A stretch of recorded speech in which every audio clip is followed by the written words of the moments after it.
Manchester United just dropped their financial results for the year ending June 2025. And while the team's Premier League form was forgettable, the numbers off the pitch tell a more complex story.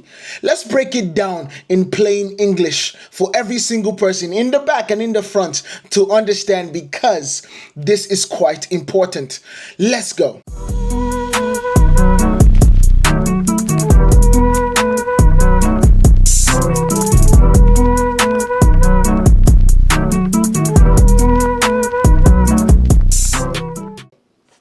So first things first, we are going to be talking about the key numbers that you should know about this situation. So first things first is the total revenue. Manchester United have literally broken a record, and it is £666.5 million. I repeat, £666.5 million. A club record despite finishing 15th in the league. When I'm telling you, you are big, I beg, you are big. Unity, I'm telling you this thing, I've said it for so long. Manchester United are one of the biggest clubs in the world, and I'm saying this even in our downtime. You understand? And then let's go to the operating loss, £18.4 million. This was better than last year's £69.3 million loss. That was mind-blowing. When we saw those numbers, £69.3 million loss, it was shocking. And so this drop off to £18.4 million is really good. And I think that is absolutely brilliant from Sir Jim Ratcliffe and his Ineos people, because I'm not going to give the rest credit. You get me? And then let's look at the commercial revenue. £333.3 million. I know that is a lot of threes, but £333 million boosted by new deals like Snapdragon, Coca-Cola, and Parimatch.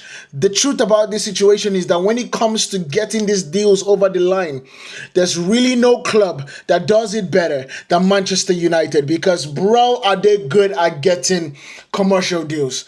And bear in mind, we also turned down the deal for Amazon. The Prime deal, remember, I made a video about this already. So if you haven't checked the video, go check that video. We had already turned that out because we wanted to protect the integrity of the locker room, because it was all or nothing. You understand, for Manchester United. Untethered access to the locker room. Amorim did not want that. He wanted focus, and that I agree with. But imagine if that had come into this play, because the money would have been crazy. And then let's look at the other one, is the match day revenue. £160.3 million match day revenue, still strong despite the poor league performance. It's crazy.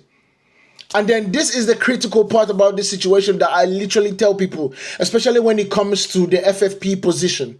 The EBITDA, which is basically the cash flow proxy.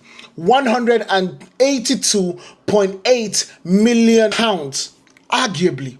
Of course, this situation, I'm trying to make it very simple for every single person to understand, but this shows that the club is generating solid cash, even if profits are elusive. It is mind-blowing, but it is absolutely true. So what does the context bring to the football team? Because I know that that's what you guys want to actually know. How does this affect the football team? The men's team, first and foremost, Europa League finalist, but only 15th in the Premier League. That hurts the future broadcast and prize money. That is definitely one thing. The women's team, they finished third in the Women's Super League, which was absolutely great, and reached the FA Cup final, a bright spot for the club. They won it last year, but did not win it against Man City this year, unfortunately. I really wanted them to do it though. And then the transfers. New signings like Mateus Cunha, Benjamin Šeško, Brian Mbeumo show investment in the rebuilding. And then you also then look at the facilities. £50 million invested in Carrington, a long-term bet on performance and player development. So that is definitely something that we are seeing. So what does this mean for the generality of Manchester United as a whole? First things first, it still means that Manchester United is a commercial powerhouse. We know all the sayings. We know Louis van Gaal has absolutely kept his mouth on top Manchester United for the longest time about it being a commercial club, and we do not disagree. But I rather have us also working well commercially, but also pouring the money into the team so sporting wise we can catch up with our commercial success. United's brand is still elite. Sponsors want in even when the results dip. 2. Financial recovery. Losses are shrinking. The club's transformation plan is starting to pay off. And I do not want to talk about the firings and the laying off of the redundancies. But the truth about it is that based on what Ineos has done since coming into the club, it is showing in the lack or the loss column. It is showing in the last column 69.3 million here and 18.4, I believe, this year. It is reducing, and that is good news. It is good news. And then we move forward. Next one is on the field underperformance. Poor league finish means less prize money and weaker power for future broadcast deals. This is something that we need. We need a better finish this year for us to actually go back into the conversation table and gain more leverage.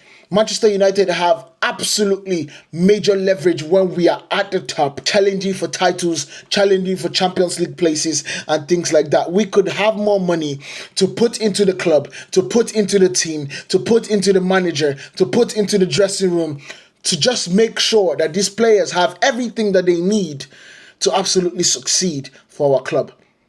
And the last but not least, when it comes to what does this mean, is the strategic shift. The club is betting on long-term growth at this point, better facilities, smarter signings, and operational efficiency. The truth about this long-term growth is the reason why we are seeing Ruben Amorim still in the job.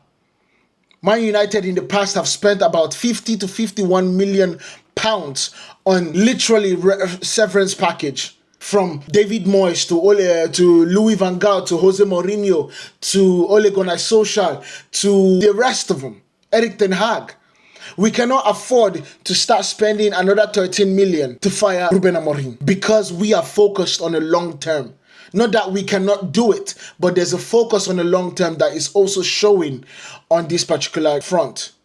So what's next? That's the question that everyone is going to be asking. The revenue forecast for Manchester United for 2026 is 640 to 660 million pounds, slightly down, reflecting no Champions League football. EBITDA forecast is 180 million to 200 million pounds. Stable cash flow as expected. Key risk is definitely the high depth, no top tier European football, and pressure to deliver results on the pitch. The key opportunities in this situation is the women's team growth, global fan base monetization, and new leadership under CEO Omar Benrada. The truth about this situation is that we know about the debt. We know that we don't have European football, but we also know that we can negotiate if we do well in the Premier League. We can negotiate for a better package. We can negotiate for better broadcasting rights. We can negotiate for things that would then make our lives better.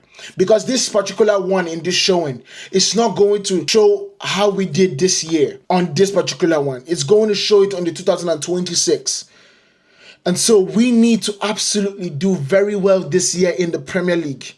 That way we can get Champions League money. That way we can get European League money. It is absolutely crucial. Absolutely. We can't go 2 years in a row without any European football.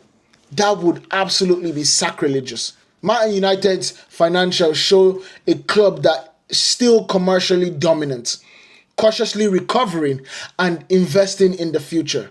But without results on the pitch, especially in the Premier League, the pressure will only grow. The next 12 months are make or break, not just for trophies, but for the business behind the badge. Let me know what you guys think about this down in the comment. Make sure you guys hit that like button, hit that follow button if you haven't. I will see you guys in the next one. Peace.